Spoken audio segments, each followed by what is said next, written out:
Welcome to Big Bunny TV Gossip. Japan's government began preparing Monday for the declaration of a state of emergency over the outbreak of the new coronavirus, as infections spike in the capital Tokyo and elsewhere.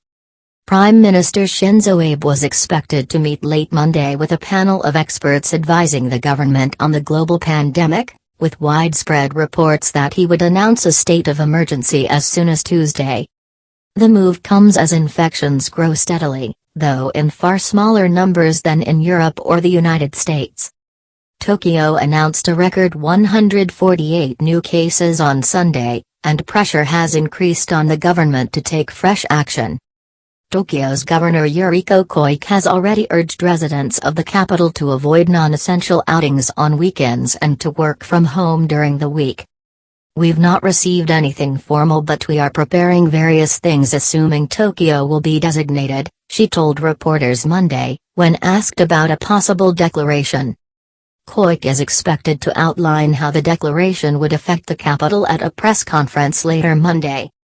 The declaration will reportedly only cover parts of the country where infections are increasing rapidly, and falls far short of the strict lockdown measures seen elsewhere in the world. It will allow governors of areas affected to ask, but not order, residents to stay home, and call on businesses that attract crowds to shut their doors. It allows the commandeering of land and buildings for medical purposes. But there is no legal power to enforce requests for people to stay inside, and no punishments mandated for those who fail to do so. Public transport will continue to run, though reports Monday said Tokyo might ask train operators to reduce services by up to 50%, and supermarkets, banks and hospitals will remain open. Experts say Japan's legal system restricts the government's ability to limit the movement of citizens.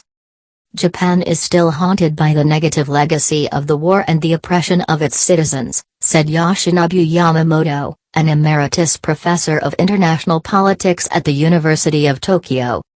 But he said if the relatively relaxed measures proved insufficient to curb the spread of the virus, calls for a stronger power to control people may grow. "This case could be a touchstone," he said.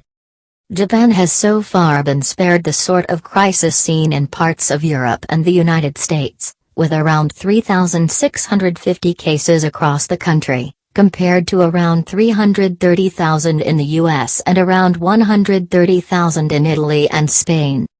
It recorded its first infection in mid-January, and Abe stunned the country by calling for nationwide school closures in February, far earlier than in many countries. In recent days, Tokyo's streets have been noticeably quieter as residents heeded the request to stay home. Many businesses have already announced voluntary, temporary closures,